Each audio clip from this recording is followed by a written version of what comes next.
அனைவருக்கும் வணக்கம். நேத்துக்கு தமிழக மக்கள் கொடுத்த அதிர்ச்சியிலிருந்து இன்னும் மீண்டு வராத ஸ்டாலின் அவர்களுக்கு கூடுதல் அதிர்ச்சியை கூட்டணி கட்சிகள் கொடுக்க இருக்கிறாங்க. அதாவது தாவேகா இப்போ கிட்டத்தட்ட 108 இடங்கள் வெற்றி பெற்று அவர்கள் தான் தனிப்பெரும் கட்சியாக இருக்கிறாங்க. ஆனால் பெரும்பான்மை பெற்ற கட்சியாக அவர்கள் இல்லை. ஏன்னா அவர்கள் தனியாக ஆட்சி அமைக்க முடியாது. அதனால இப்போ என்னன்னா மிச்சம் இருக்கக்கூடிய அந்த 118 சீட்டுக்கு தேவையான சீட்டுகளை பிற கட்சிகள் இருந்து தாவேகா ஆதரவு பெறணும். கிட்டத்தட்ட அவர்கள் ஆட்சி அமைக்கலாம். ஆனால் ஒரு குறிப்பிட்ட நாட்களுக்குள்ள தனிப்பெரும்பான்மை நிரூபிக்கணும். இல்லைனா ஆட்சி கலைக்கப்படும். இப்போ விஜய் அவர்கள் தரப்புல இருந்து என்ன பண்றாங்க அப்படின்னா, பிற கட்சிகள் கிட்ட அவர்கள் அப்ரோச் பண்றாங்க. ஸோ முதல்ல நீங்கள் அப்ரோச் பண்ணலாம் வேண்டாம், நாங்களாவே தயாராக இருக்கோம் அப்படிங்கிற மாதிரி திமுக கூட்டணியிலேருந்து ஒரு முன் வரிசையில் ஒரு 3 கட்சி வந்திருக்கு. முதல்ல காங்கிரஸ் கட்சி தாவேகாவுக்கு ஒரு பிரம்மாண்டமான வாழ்த்துக்கள்லாம் சொல்லி நீங்கள் ஆட்சி அமைக்கிறதுக்கெலாம் சொன்னவங்க இப்போ பார்த்தீங்கன்னா பேச்சுவார்த்தைக்கு தயாராக இருக்கிறாங்க. எப்போன்னு மட்டும் சொல்லுங்கள், நாங்கள் கூட்டணியிலேருந்து அப்படியே தாண்டி ஓடி வந்துடுறோம் உங்ககிட்ட அப்படிங்கிற மாதிரி. அடுத்து கம்யூனிஸ்ட் கட்சிகள், இடதுசாரிகள் 2 பேருமே என்ன சொன்னாங்க அப்படின்னு பார்த்தீங்கன்னா, நாங்கள் ஆலோசித்து முடிவெடுப்போம் அப்படிங்கிற மாதிரி ஒரு கருத்தை சொல்லியிருக்கிறாங்க. அப்போ கண்டிப்பாக நிச்சயமாக அவர்கள் தயாராக தான் இருக்கிறாங்க அப்படிங்கிற அடிப்படையில் விசிக தலைவர் திரும்ப தாங்க இதில் அல்டிமேட்டு. அதாவது அவர் சார்ந்த ஒரு கூட்டணி கட்சி, அவர் இருந்த அணி தோல்வி அடைஞ்சிருக்கு அப்படிங்கிறது செய்தி.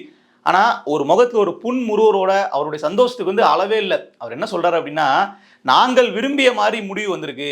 என்ன விரும்புனீங்க அப்படின்னு கேட்டோம்னா, இந்த மாதிரி ஒரு தனி கட்சி ஆட்சி வரக்கூடாது, ஒரு கூட்டணி ஆட்சி தான் அமையணும் அப்படிங்கிறது தான் விசிகாவினுடைய கொள்கை. அது இன்னைக்கு நடந்திருக்கா பாருங்க, அது மாதிரி இன்னைக்கு வந்திருக்கு. அதனால நாங்கள் ரொம்ப மகிழ்ச்சியாக இருக்கோம் அப்படிங்கிற மாதிரி சொல்லி அவர் தன்னோட கருத்தை பதிவு பண்ணுறாரு. இது திமுகவினரை எந்த அளவுக்கு எரிச்சல் ஏற்படுத்தி இருக்கும் அப்படிங்கிறத நீங்கள் பாருங்கள். நேத்திக்கு வரைக்கும் ஸ்டாலின் அவர்கள் தான் ஜெயிக்கணும் அப்படின்னு சொல்லி பேசிட்டு இருந்த திருமாவர்கள் இன்றைக்கு தாவேகா ஜெயிச்சதற்கு பின்னாடி இது சிறந்த முடிவு தான், இந்த மாதிரி முடிவு தான் நான் எதிர்பார்த்தேன் அப்படிங்கிற மாதிரி பேசிடுறாரு. கூடவே பார்த்தீங்கன்னா சில பேச்சுவார்த்தைகளும் நடக்குது. நாங்கள் விசிகா தரப்பும் பார்த்தீங்கன்னா நாங்கள் ஆலோசித்து முடிவு பண்ணுவோம், நாங்கள் அதை பற்றி இன்னும் முடிவெடுக்கலை அப்படிங்கிற மாதிரி தான் சொல்கிறாங்க. இல்லை நாங்கள் என்ன நடந்தாலும் திமுக கூட தான் பயணிப்போம் அப்படின்னு ஒரு வாயிலிருந்து ஒரு வார்த்தை வரல.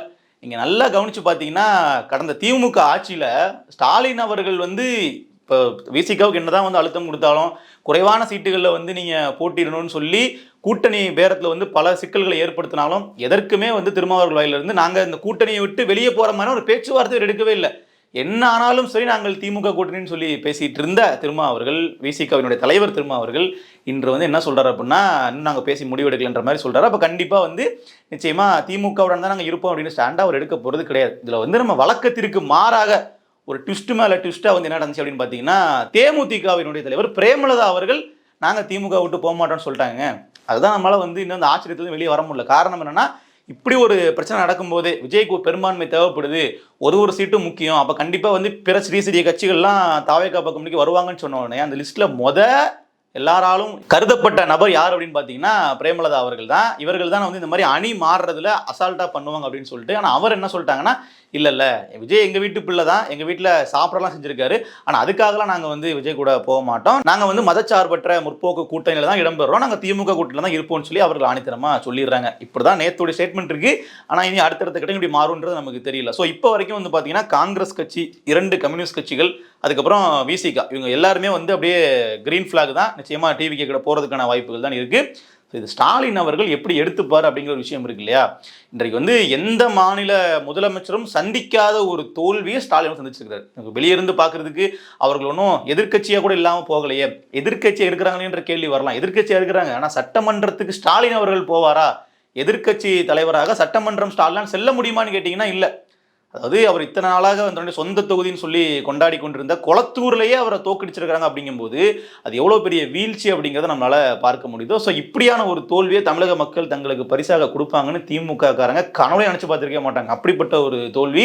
இந்த கூட்டணி கட்சிகளும் இப்படி ஆட்சி மாறின உடனே அப்படியே கட்சி மாறுறதுக்கு தயாராக இருக்கும்போது இதெல்லாம் அவங்க எப்படி எடுத்துப்பாங்கன்னு தெரியல. ஆனால் இந்த கூட்டணி கட்சிகள் பண்ணக்கூடிய விஷயம் சரியானது.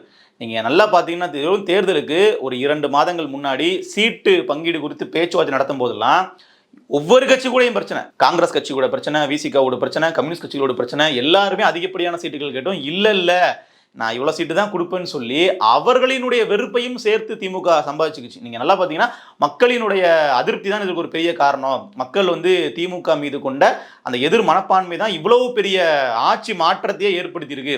புதிதாக ஒரு கட்சி தொடங்கியவருக்கு வந்து இந்த வாய்ப்பு கொடுக்கறதுக்கான காரணமே திமுக வேண்டான்னு மக்கள் வந்து மொத்தமாக நிராகரிச்சிட்டாங்க அப்படிங்கிறதான்.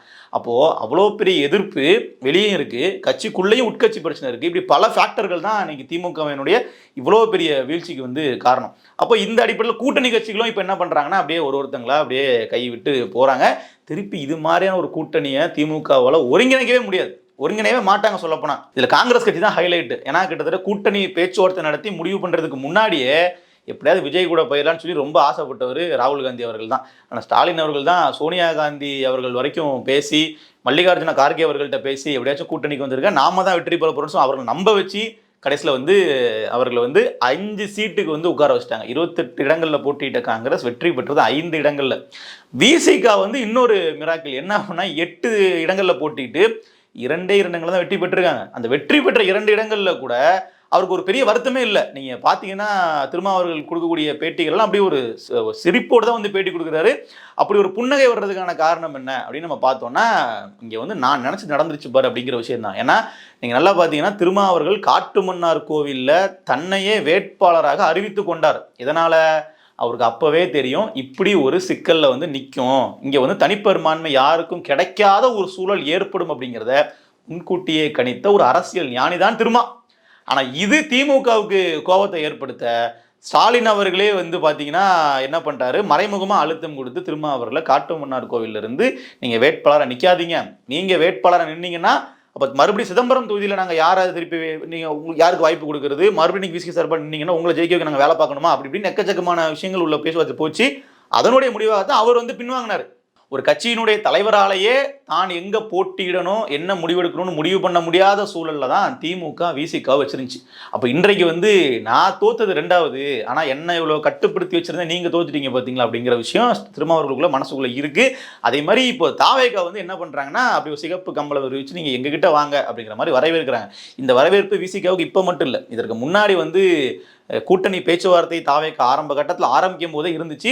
அப்போ வந்து அவர்கள் தனிப்பெருமையோட நாங்கள் தனியாகவே ஜெயிச்சிருவோம் அப்படிங்கிற மாதிரிலாம் தாவேகாவுக்கே எண்ணம் கிடையாது. அப்போ அவர் என்ன சொன்னாங்கன்னா கூட்டணி ஆட்சிக்கு நாங்கள் வந்து ஆட்சியில் பங்கு தர்றோம், நாங்கள் கூட்டணியில் சீட்டுகள் அதிகமாக தர்றோம் அப்படிங்கிற மாதிரி தான் சொன்னாங்க. இன்னும் சொல்ல போனால் காங்கிரஸ் கட்சிக்கு 70 சீட்டு வரைக்கும் ஆஃபர் பண்ணிச்சு தாவேகா. அது எவ்வளோ அதிகமான சீட்னு இப்போ யோசிச்சு பாருங்க. இன்னைக்கு வந்து தாவேகா தனியாக நின்று 108 தொகுதியில் வெற்றி பெற்றிருக்காங்க அப்படின்னா அந்த டைமில் காங்கிரஸ் கூட வந்து சேரும்போது 70 சீட்டு வரைக்கும் டிவிக்கு ஆஃபர் பண்ணாங்க. ஆனாலும் டிஎம்கே கிட்ட 41 சீட்டை கேட்டு காங்கிரஸ் கட்சி நின்னாங்க. இப்போ இன்றை யோசிச்சு பார்க்கும்போது விஜய்க்கே இது வந்து ஒரு பெரிய அதிர்ச்சியான முடிவாக தான் இருக்கும்.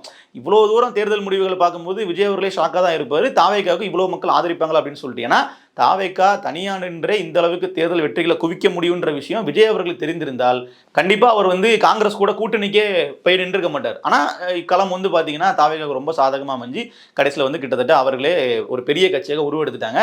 இன்றைக்கு வந்து திமுக வந்து ஒரு செங்கலாக உருவக்கூடிய வேலையை அவர்கள் பார்த்துட்டு இருக்கிறாங்க. ஸோ இந்த கூட்டணி கட்சிகளும் வந்து திமுக விட்டு வெளியேறிட்டாங்க அப்படின்னா இப்போ திமுகவுக்கு வந்து செய்தி ஊடகங்கள்லாம் வருது இல்லையா, 73 இடங்கள்ல திமுக இருக்குன்னு சொல்லிட்டு அதெல்லாம் வந்து மாறி 59 இடங்களா மாறிடு. ஏன்னா திமுக கூட்டணிலேருந்து பிற கட்சிகள்லாம் வெளியே போகிறதுக்கான வாய்ப்புகள் தான் இருக்குது. 59 இடங்கள் தான். கடந்த முறை 133 இடங்கள், இந்த முறை வெறும் 59 இடங்கள். இந்த இடத்துல தான் வந்து பார்த்தீங்கன்னா திமுகவினுடைய அந்த ரியல் ஸ்ட்ரென்த் அப்படிங்கிறது இருக்குது.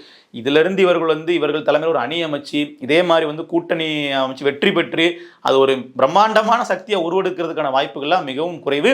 ஏன்னா இப்போ வந்து பவர் சென்டர் அப்படிங்கிறது ஒரு 3 இதாக பிரிஞ்சிருச்சு. புதுசாக டிவிக்கே வந்து உள்ள வந்து ஒரு பெரிய அளவில் தமிழக அரசியலையே மாற்றி இருக்கு அப்படிங்கிறது தான் உண்மை. ஏன்னா இங்கே வந்து பவரை எப்படி வச்சுன்னு பார்த்தீங்கன்னா அதிமுக திமுகன்ற இந்த கேம் அப்படிங்கிறது 2 கட்சிகளுமே பின்னாடி தள்ளிடுச்சு. அதுவும் ரொம்ப பின்னாடி. கிட்டத்தட்ட இங்கே வந்து இப்போ அதிமுக ரொம்ப பலவீனமாயிருச்சு, திமுக மட்டுமே ஒரு சுப்ரீமான எதிர்கட்சியாக இருக்குன்னு பார்த்தீங்கன்னா அப்படியும் இல்லை. திமுகவே வந்து வெறும் 59 சீட்டுகள் தான். அப்போ என்ன ஆகுதுன்னா திமுகவால் ஒரு வலுவான எதிர்கட்சியாக செயலாற்றுறதுக்கும் அங்கே பல சிக்கல்கள் இருக்குது. ஏன்னா கூட்டணி கட்சிகள் கையை விட்டு போகிறாங்க. இதில் வந்து திமுக விழுந்த இன்னொரு பெரிய அடி அப்படிங்கிறது குளத்தூரில் ஸ்டாலின் அவர்களினுடைய தோல்வி. அதுவும் இப்போ வந்து தாவேக்காவினுடைய தலைவர் விஜய் அவர்களே நேரடியாக ஸ்டாலின் எதிர்த்து போட்டியிட்டு தோற்கடிச்சிட்டாரு அப்படிங்கிற மாதிரி இல்லை தாவேக்காவினுடைய ஒரு முக்கியமான முகத்தை வைத்து களமிறக்கி தோற்கடிச்சிட்டாருன்னா அப்படியும் இல்லை. கிட்டத்தட்ட பெரிய அளவில் தமிழக மக்களுக்கு அறிமுகமே இல்லாத ஒரு நபர் தான் விஎஸ் பாபு அவர்கள். அவரை நிப்பாட்டி முதலமைச்சரையே வந்து தோற்கடித்த ஒரு தொகுதியாக கடைசியில் குளத்தூர் வந்து மாறி நிற்குது.